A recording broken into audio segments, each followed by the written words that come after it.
الحمدللہ رب العالمین والصلاة والسلام علی سید الانبیاء والمرسلین محمد وعلی آلہ واصحابہ اجمعین ومن تبعهم بإحسان إلى يوم الدين اما بعد فقد قال الله تبارك وتعالى في القرآن المجيد والفرقان الحميد فأعوذ بالله من الشيطان الرجيم بسم الله الرحمن الرحيم قل هل يستوي الذين يعلمون والذين لا يعلمون إنما يتذكر أولو الألباب وقال تعالى في مقام آخر اقرأ باسم ربك الذي خلق الإنسان من علق اقرأ وربك الأكرم الذي علم بالقلم علم الإنسان ما لم يعلم وقال النبي صلى الله عليه وسلم اطلب العلم من المهد إلى اللهد أو كما قال عليه الصلاة والسلام علم وہ دولت ہے جو لٹتی نہیں، علم وہ دولت ہے جو لٹتی نہیں، خرچ کرنے سے کبھی گھٹتی نہیں۔ اسٹیج پر رونق افروز حضرات علماء کرام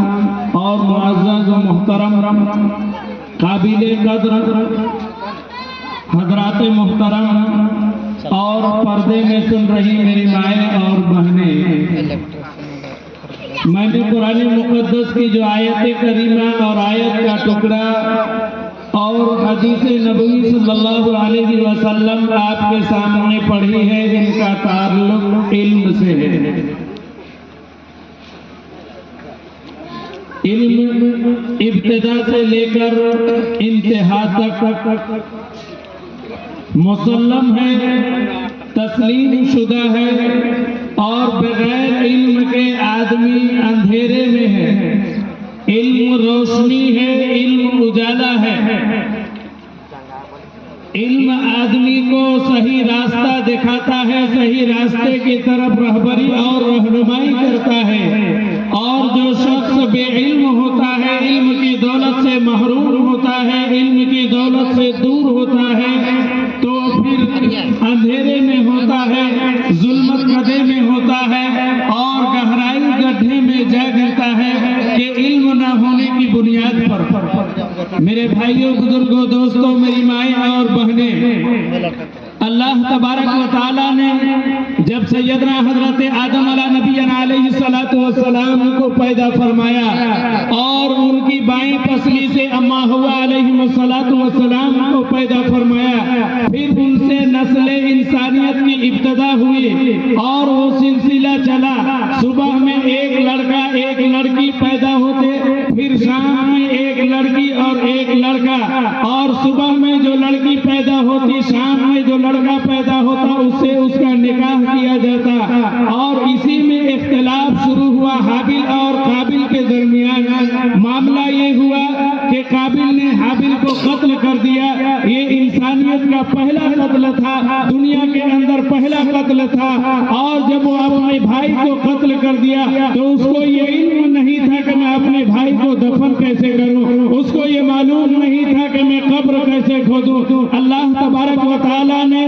قابل کو ایک کوے کے ذریعے یہ تعلیم دی، اس کو ایک کوے کے ذریعے یہ تعلیم دی کہ پہلے گڈھا کھودو، پھر اس کے بعد اس میں اپنے بھائی کو ڈالو، پھر اس کے بعد اوپر سے مٹی ڈال کر اور بند کر دو، اس کو مٹی میں شامل کر دو، مٹی کے نیچے اس کو دفن کر دو، منو مٹی اس کے اوپر ڈال دو۔ میرے بھائیوں، بزرگوں، دوستوں، اگر یہ نہیں ہوتا، اگر اللہ تبارک و تعالیٰ کوا کے ذریعے قابل کو یہ علم نہیں عطا فرماتا تو پھر وہ اپنے بھائی کو دفن بھی نہیں کرتا۔ اس سے آپ اندازہ کر سکتے ہیں کہ علم کتنا ضروری ہے، علم کتنا اہمیت کا حامل ہے۔ یہ وہ علم ہے جس کے لیے دور دراز کا سفر کر کے لوگ جاتے ہیں اور تعلیم حاصل کرتے ہیں، علم کی پیاس بجھاتے ہیں، علم کا انتظام کیا جاتا ہے، بچوں کو تعلیم دی جاتی ہے، اور جو تعلیم سے دور ہوتا ہے، جو تعلیم سے محروم ہوتا ہے،